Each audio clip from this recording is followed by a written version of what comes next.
Well, good afternoon and welcome to Practical Web Cache Poisoning. Have you ever been working away and just noticed something that wasn't quite right? Maybe you thought, that's weird but rather complex. I think I'll deal with that later on when I have more free time. For years, web cache poisoning has been a vulnerability that people just didn't want to think about.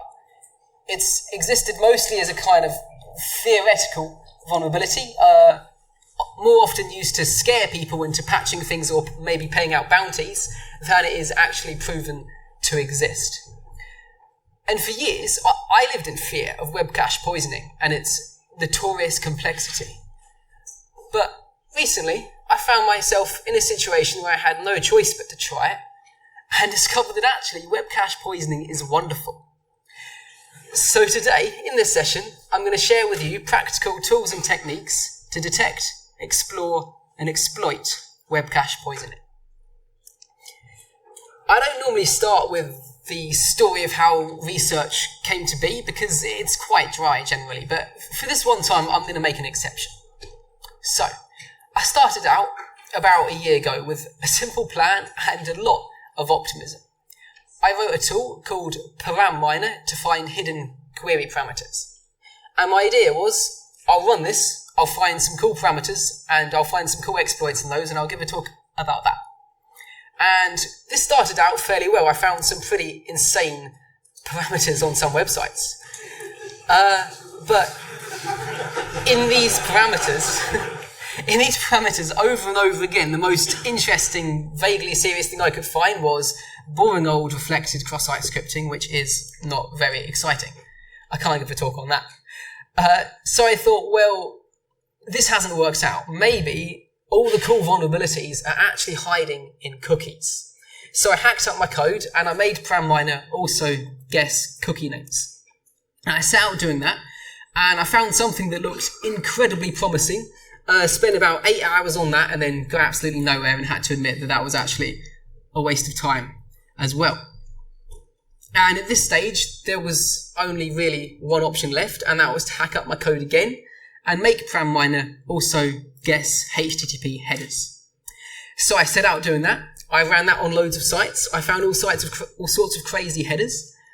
But once again, all those headers had was boring old cross-site scripting. And cross-site scripting in headers is generally regarded as unexploitable because there's no way for me to make someone else send some random funny header cross-domain to exploit. The only glimmer of hope that remained at this stage was that maybe I could trick a cache into saving these responses and basically turning itself into an exploit delivery mechanism for my header-based XSS. And quite unexpectedly, that actually worked. So, first I'm going to talk about what web cache poisoning is and how you can find it. Then I'll have a look at a bunch of real websites that I was able to cache poison, and also do a live demo on a very well-known piece of software. And after that, I'll talk about how not to get your cache poisoned, and then wrap up and hopefully take 5 minutes of questions. Right, first of all, we need a bit of context. This talk, Practical Web Cache Poisoning, is not about poisoning browser caches. Browsers have built-in caches. These are client-side, and from an exploit point of view, from a cache poisoning point of view, they're quite boring. I'm not looking at those. Also, there was a really cool attack unveiled last year called Web Cache Deception, which is about tricking caches into saving sensitive information belonging to legitimate users so that the attacker can access it. I'm not going to talk about that. That's a different attack. It should not be confused with cache poisoning, which is about storing malicious payloads in caches to use the cache as an exploit delivery mechanism. Also, in some circumstances, you can poison caches using response splitting via header injection and with malformed requests using request smuggling. These are both cool techniques, but they don't work on very many systems these days as far as I can tell, and I'm not talking about those either. Finally, and most importantly, practical web cache poisoning is not theoretical.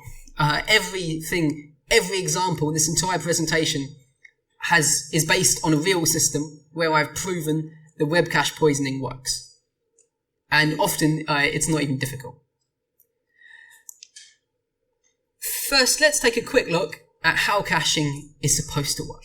Here we've got 3 users fetching the same resource, one after the other.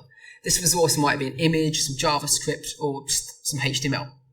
And the cache sees the first user fetching it, saves a local copy of it, and just serves it up to other users, thereby speeding up the user's perception of how fast the website is working. So far, so good. And with cache poisoning, what we want to do is send a request to the backend application that causes a harmful response to come back to us, and then we want the cache to save that and serve that harmful response up to other users when they're just browsing the application. The first step to achieving that is to ask the question, with those first 3 users, how does the cache know that they're all fetching the same resource? It can't be doing a byte-by-byte comparison on the whole HTTP requests that the users are sending, because HTTP requests are full of all kinds of junk, like the user agent. If those users had a different browser, the user agent header would be different, and the caching wouldn't work. To resolve this issue, caches have the concept of cache keys, where they say we only care about certain parts of the request, and we're just going to ignore the rest. So generally, they only care about what makes up the URL, so the host header and the request line.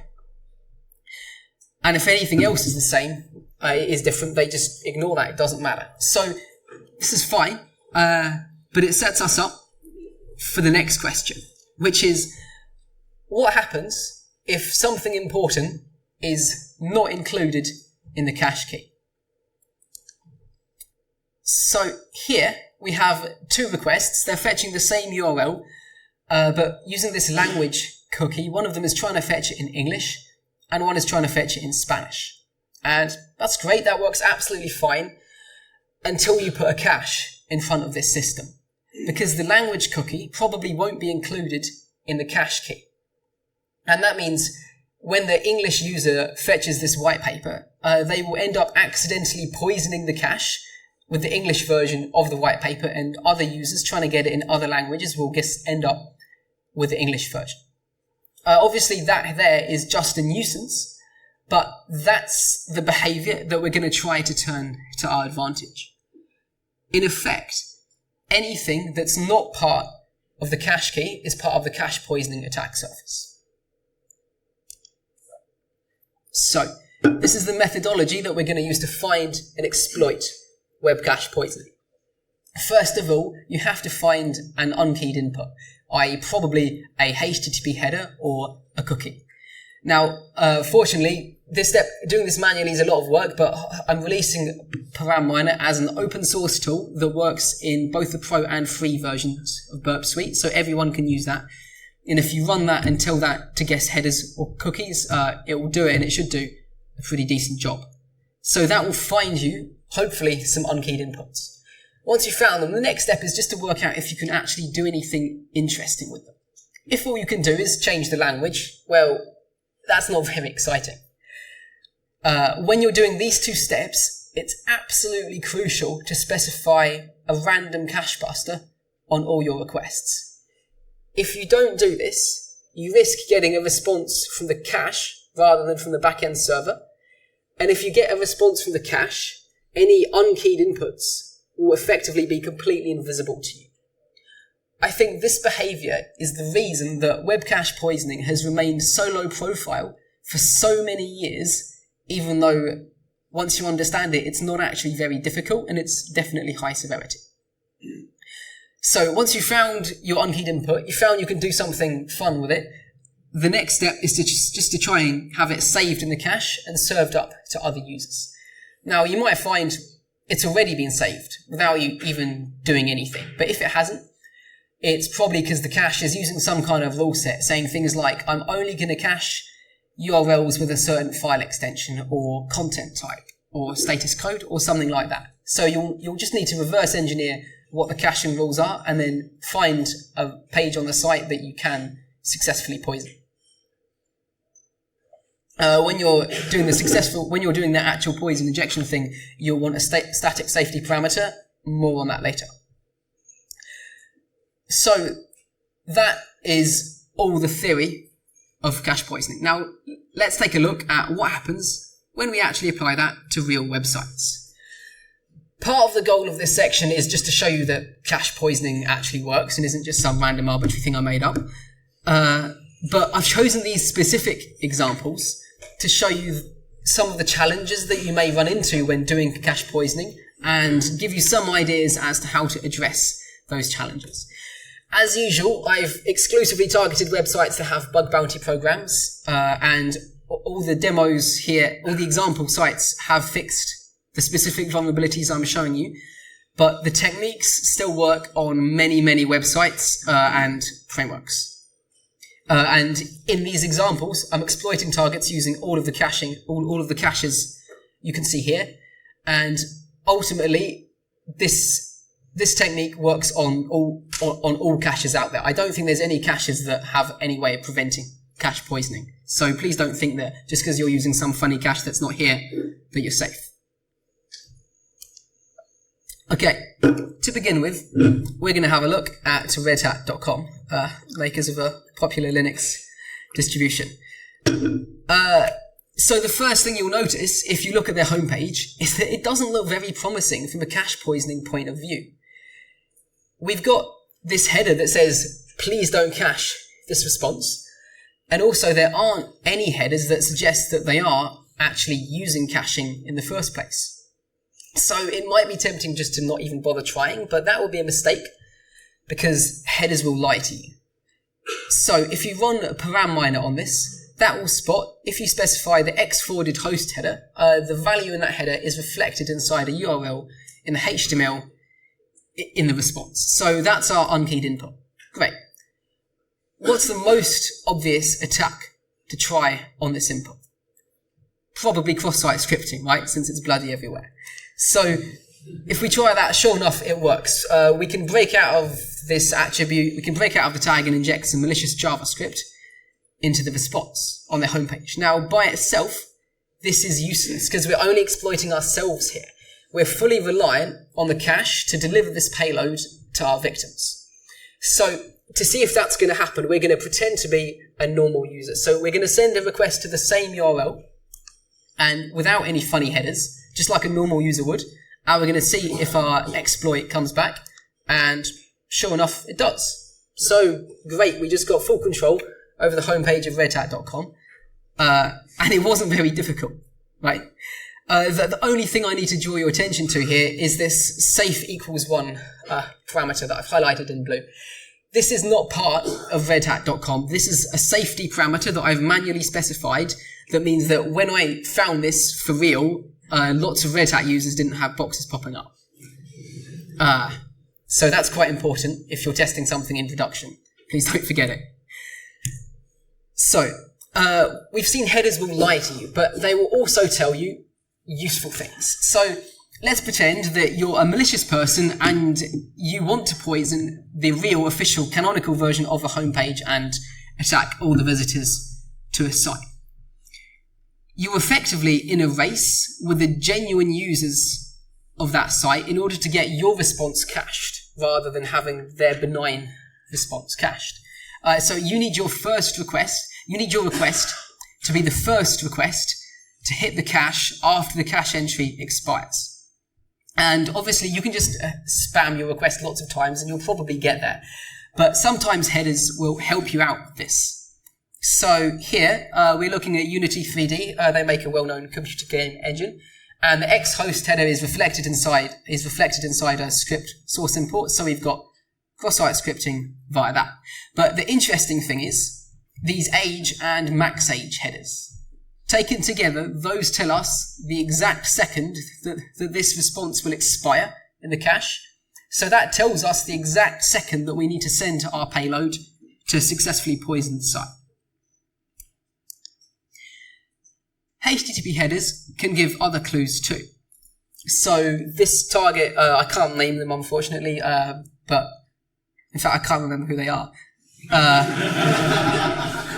I think they're pretty well known anyway. they're using Fastly for their caching, and they're reflecting the exported host header in a way that has XSS, just like what Red Hat had. The interesting thing is the vary user agent header. So that's telling the cache to add the user agent into the cache key. So that means this request will poison the cache, but it will only poison it for other people visiting the site with the same web browser as me. And this is both a blessing and a curse. It's a bit of a headache because if I want to poison the majority of the visitors to the site, then I'll need to resend this attack with every possible user agent that a visitor might have. But on the other hand, it gives us the chance to be a bit more creative about who we target. So, for example, imagine that I happen to know that the developers of this website all tend to use Microsoft Edge. Well, what I can do is poison this website for everyone who's not using Edge. And then the developers are going to have a really difficult time figuring out why everyone visiting their site is getting exploited.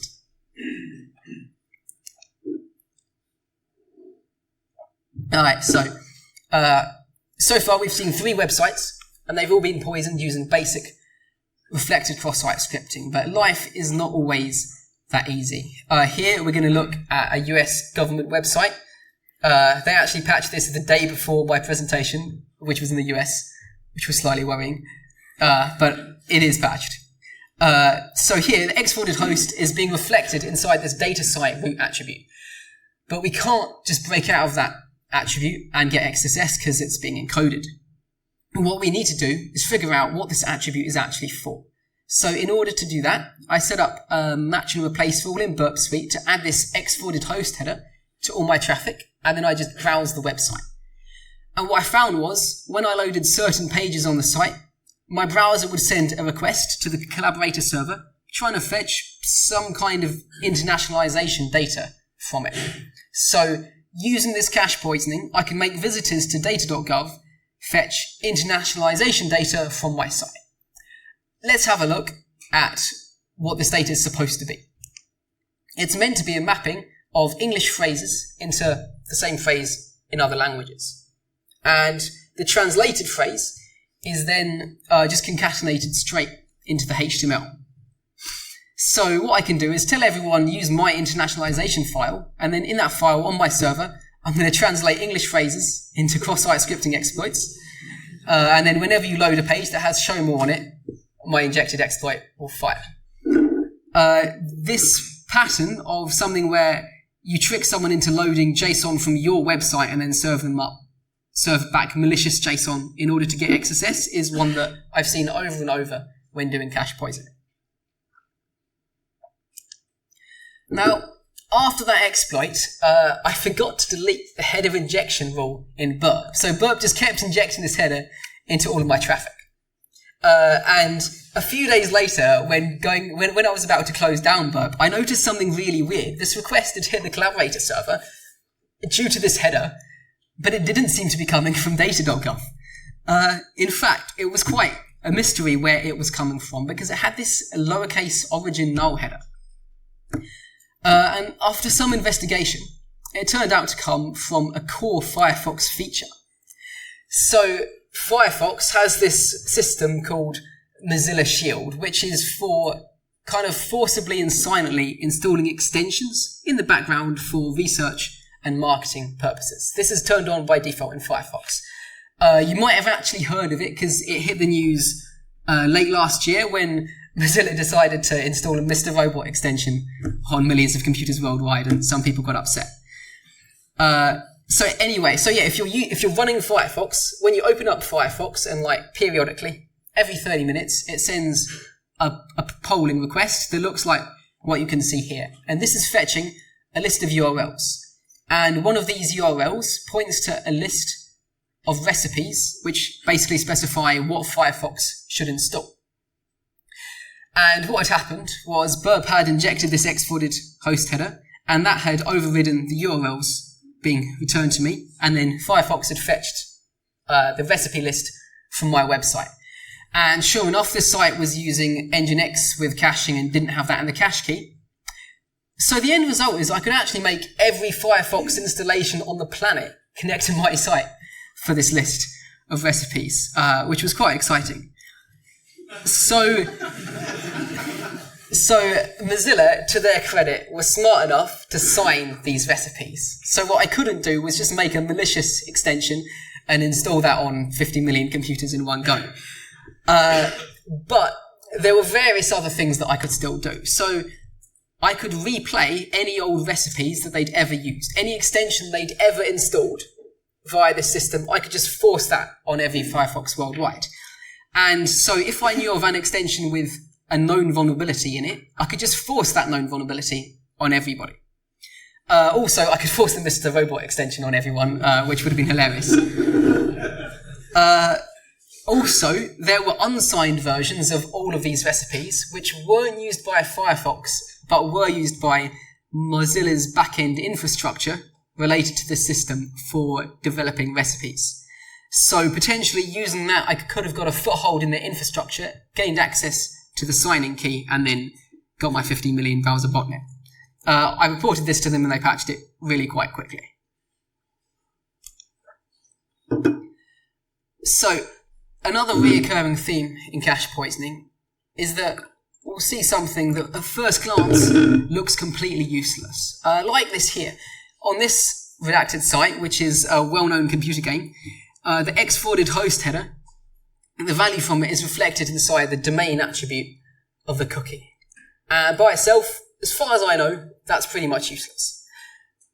Also, there's another unkeyed input. The exported scheme header, if we set it to anything other than HTTPS, causes a redirect to that domain over HTTPS. Once again, by itself, useless. But if we send both of these headers at the same time, suddenly we've got a redirect to a website of our choice. So we can convert, because this is happening at the server level, we can do this to any response on the entire application. So on this specific site, I could redirect post requests in order to steal CSRF tokens. And I could also, once again, redirect a JSON fetch to make them fetch some malicious JSON from my site and get DOM XSS. Now, so far we've exploited loads of sites, fundamentally because they use headers to create URLs. Some systems go beyond that and they use headers for internal routing. So on goodhire.com, their website is hosted with HubSpot. And HubSpot trusts the exported server header to specify which client you're connecting to. Now, we can't directly exploit this with cross-site scripting because it's encoded. What we need to do is go to hubspot.com, register our own site on HubSpot, put malicious HTML on that site because they let us, and then specify my domain when I'm accessing goodhire.com, so that gets our malicious HTML coming back, and then Cloudflare will happily save that and serve that up. So using this, we could take full control over goodhire.com and any page on anyone else using HubSpot. Now, I reported this to Goodhire, who passed it on to HubSpot, who responded to the issue by permanently banning my IP address. Which wasn't very polite, but I did check back later on, bypassing the ban, and they have patched it too. So if you're using HubSpot, I think you're probably okay. Okay, this one's my second favourite attack, partly because I'm exploiting a security company because they used their own security product on their website. So here, blog.cloudflare.com is hosted with Ghost. And Ghost are doing something with the exported host header. If you specify it, we just get this redirect to /fail. So it looks a lot like what we just saw on HubSpot. But if we try the technique that worked on HubSpot and register ourselves with Ghost, it doesn't work. We get the correct response after a mysterious 10-second wait that I never figured out the cause of. In order to successfully exploit this, we need to hit a different part in Ghost's stack. So what we need to do is register with Ghost and specify a custom domain name like waf.party, and then in the exported host header, put our Ghost subdomain. So this is a domain that they issue all of their clients with. and that will trigger a redirect to our domain, and that comes from a different part of their HTTP stack. And as a result, we can overwrite any response with a redirect to our domain. So here, we're kind of halfway to an exploit. This is great, but we need this response to get cached. And on this site, it was configured to only cache responses with certain file extensions. So I could redirect JPEGs and images and such like, and basically inject my images into other people's blogs, which is pretty cool, but it's not really that serious. What we want to do is hijack a JavaScript import, right? And JavaScript responses were getting cached, but the redirect that Ghost was issuing used HTTP rather than HTTPS. And that meant that browsers' mixed content protection would kick in and block this redirect, completely preventing the exploit from working. And the same thing would happen with CSS. And this proved out to be a really challenging problem. I spent ages trying to find out a way to bypass it, and ages trying to find a way to make this protocol use HTTPS instead. And I ended up even considering contacting Ghost and just asking them to change this to HTTPS. But there were some minor ethical issues with that plan. So instead, I decided to try and crowdsource a solution. I have this hacking game called Hacksaw, and I put a level in Hacksaw that replicated the problem that I'd run into. And then I said, there's no known solution to this level, and if you find it, I'll split the bounty with you 50-50. And that led to a great community response, followed by 2 awesome solutions. The first one was someone found in Safari, if the website you're redirecting to is in Safari's strict transport security cache, the redirect will get upgraded to HTTPS before the mixed content block happens, so that will work. Also, latest Sam, who presented here a couple of hours ago, found that on Edge, you can issue a 302 redirect over HTTP, and as long as that's going to any HTTPS URL, Edge's mixed content protection will just spectacularly fail. That's a vulnerability in Edge, so Microsoft might want to fix that at some point. So the end result is, if you go to any Ghost-hosted blog, like blog.cloudflare.com, in Safari or Edge, I could execute arbitrary JavaScript, and if you go there in any other browser, I can hijack images and track you that way at least. Okay, things are starting to get more difficult now. So here, we can only poison this OG URL meta property. We can't break out, so we have to find out what it's for. OG stands for Open Graph. So the point of this property is to specify what happens when someone shares this page on Facebook, either by clicking like a share button on this page, or just by pasting the URL in Facebook, or Twitter, or other social media, whatever. So we can kind of partially hijack shares with this. Also, in order to get this response cached, I had to specify this cookie here, it's the session ID, for some reason. And I had to fetch a specific page on the site that had the right caching headers in the response. But even having done all of this, when I tried to share the page, it wasn't getting hijacked. And this turned out to be because they were using Cloudflare, and Cloudflare has a lot of caches, and I was poisoning a cache near the UK somewhere, and Facebook was hitting a cache in Atlanta. So I Googled cheap VPS servers in Atlanta, and I got one, and I did the poisoning from there, and sure enough, that worked. So this is a video. I had to redact it quite a lot. So you're going to have to use your imagination, but basically we've got a website, well-known computer game. You press the share button, it ends up sharing my site. I've got full control over what happens then. Amusingly, Facebook also caches this response. So when I report this vulnerability, first they've got to fix the vulnerability, and then they've got to purge their Cloudflare cache. But even after doing that, likes on that page are still being hijacked because they just have to wait for Facebook's cache to expire as well. So it's quite a persistent kind of attack. Now, that was great, but obviously hiring a VPS is a bit of a headache. If we want to do that every time we want to poison a specific cache. So I decided to investigate whether we really needed to do that. Now, Cloudflare have a fantastic feature where if you access cdn/cgi/trace on any Cloudflare hosted site, you get this kind of trace page which has some metadata, including this colo line which tells you which cache you've hit.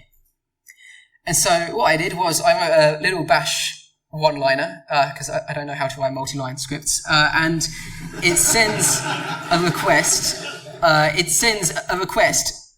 To my target website, like with their host header, to access this trace page, and it routes that request through every single public IPv4 address that Cloudflare have. So it sends it like a few 100,000 times, maybe.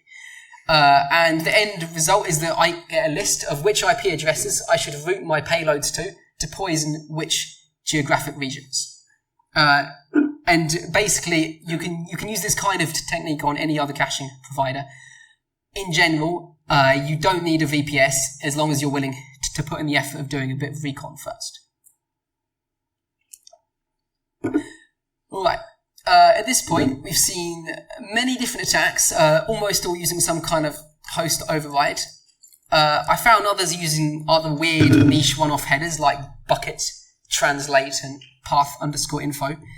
But what I want to introduce you to is my favorite header, which is the X-original URL header. This header is designed to overwrite the URL in the request line.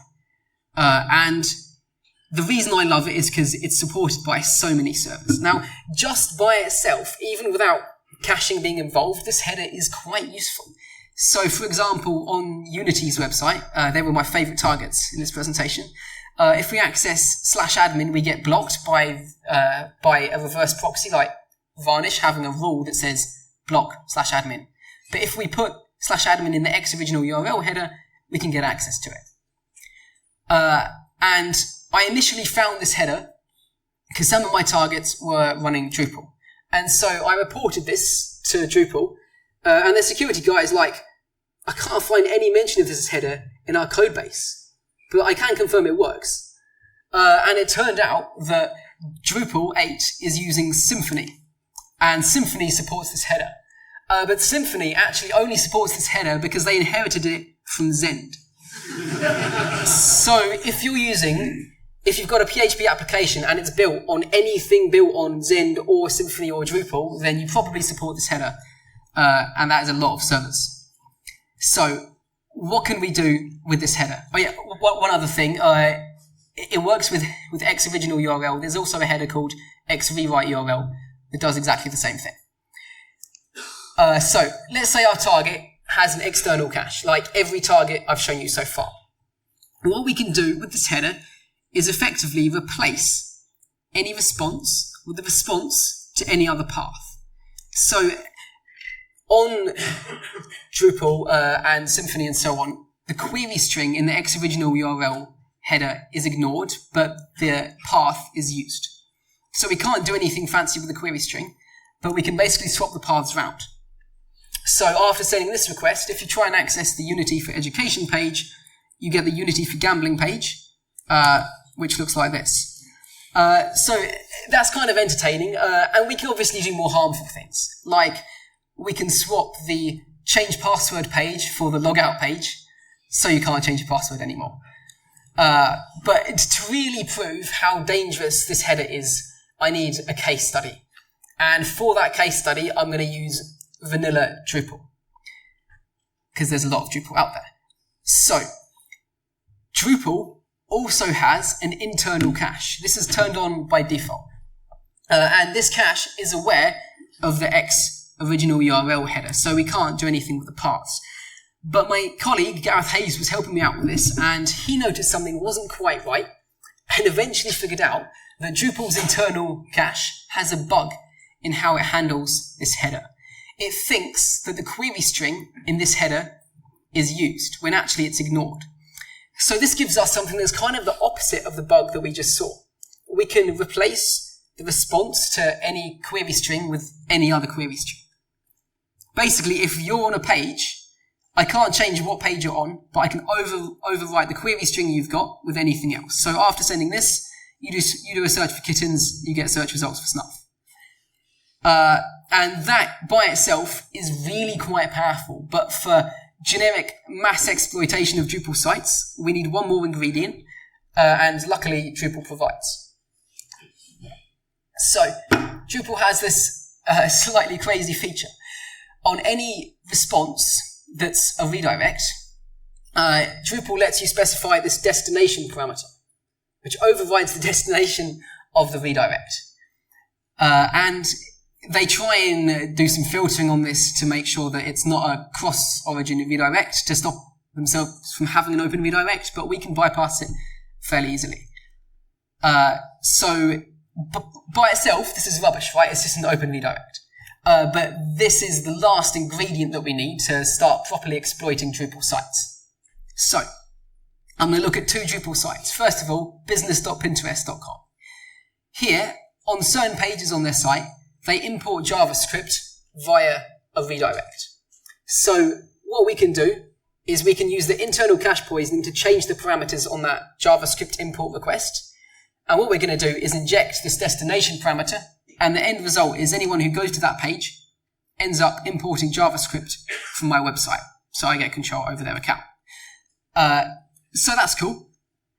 But we're relying on the fact that business.pinterest.com happens to be importing JavaScript via a redirect.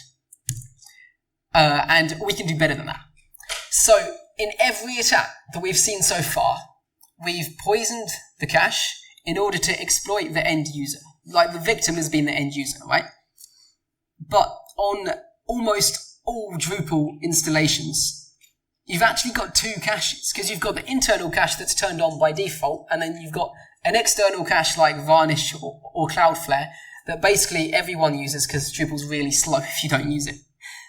So what we can do is we can do two attacks, and the victim of the first attack is going to be the other cache.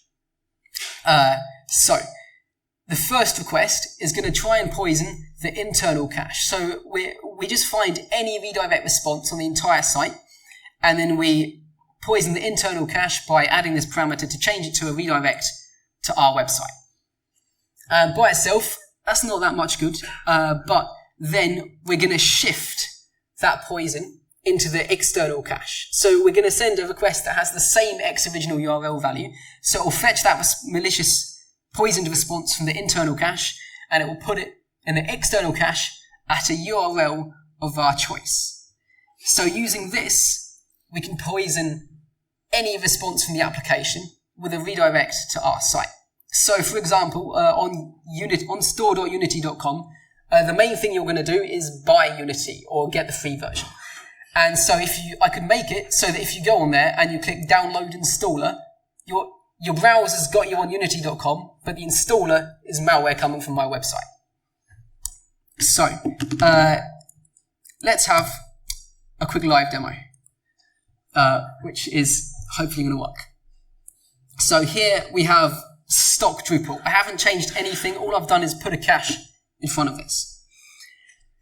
And the first thing I'll show you is that if we just take a request to this site, if you run the latest version of Burp, it will hopefully... It's not working. Oh, scanner's paused. Gotcha. It's maybe going to find it. Maybe not. Whatever. Also, Param Miner. What? The Param Miner isn't installed? What? Okay, Param Miner is now installed. Let's see if it works. I swear, it was there like 5 minutes ago. Okay, right, here we are. Oh, no, I've installed it twice now. Okay, right, I'm going to go with the top Param Miner. Okay, we're going to tell it to guess headers. Great. Come on. Okay, well, Burp has worked. So Burp has, yes, they both work. Right, so Burp has found this is vulnerable to web cache poisoning. And also, Param Miner has found the X rewrite URL header, and it's shown you the evidence for it. And it's also found X original URL. And it's even Param Miner has found that it can do cache poisoning. Param Miner will try and do cache poisoning. It's pretty hit and miss. I don't rely on that, but it does work sometimes. Okay, so now we're going to try and basically redo that attack manually on this site. So here, this response is just a redirect, right? Nothing interesting there. So now I'm going to send a request. It's going to hit the same code path because of this X original URL header, but I've added this destination parameter. So the goal of this request is to poison the internal cache at that key with our redirect. So if I send this, yeah, great. We've got this redirect to our server coming back. And for the next step, we want to shift that to the external cache. So we're going to leave this header exactly the same so that we get the same response back thanks to the poisoned internal cache. But we've changed that. So what you can see here is the URL that we want to poison. So if I send this, we should get the same response. Great. So now the external cache is hopefully poisoned. Finally, I'm going to just resend, I'm going to send that request without any headers to confirm that it's been poisoned. And that appears to be working. Great. So now, if I go on Firefox, so I'm just on the normal homepage. If I press login, then we end up on Portswigger Labs on a fake malicious version of the login page. Cool. I'm glad that all worked.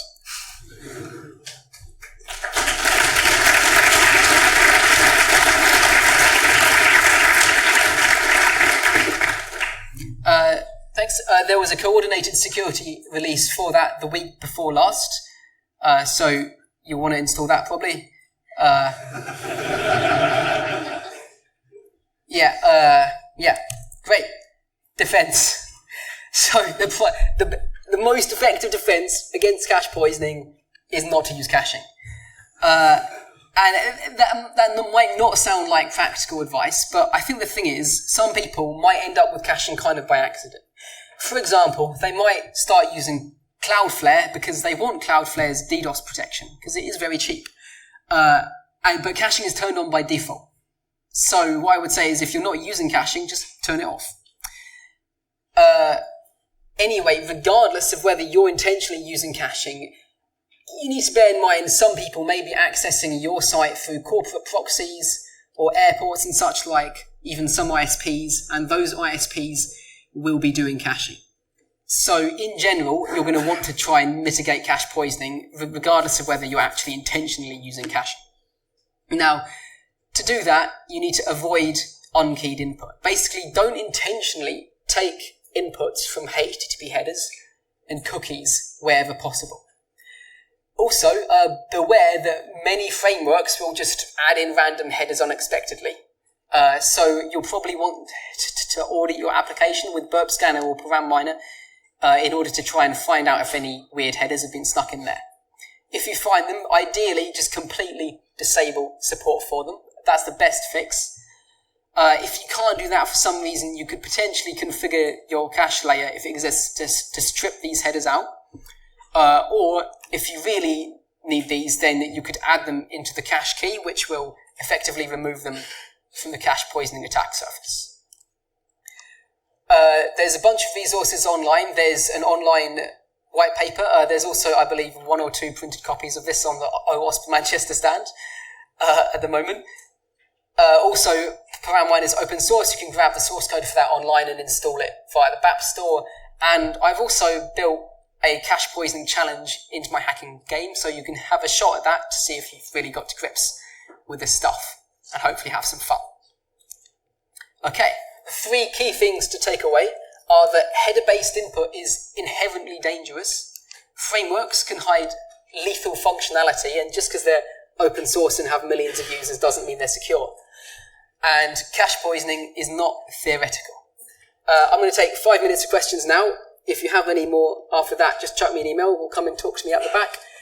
Don't forget to follow me on Twitter. Thank you for listening.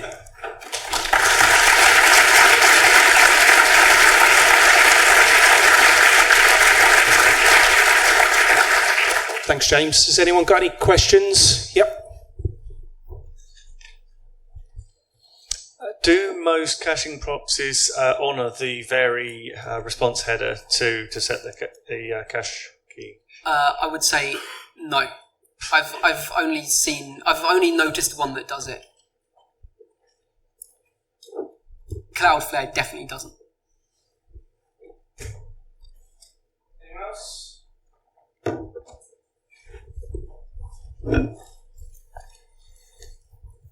Have you seen this on any of the WordPress plugins? Because there's a lot of caching plugins for WordPress. For WordPress, I haven't had much of a look at WordPress really.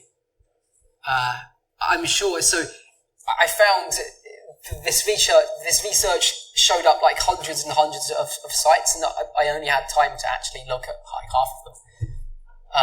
There's a lot of stuff out there that's still vulnerable. Another interesting avenue would be to look at. So I exploited Firefox's update functionality basically, right? And there's a lot of software out there that has update functionality. If you could do cache poisoning on WordPress's update, that would be pretty funny. Yeah. No more for James? Well, give him one more round of applause, please.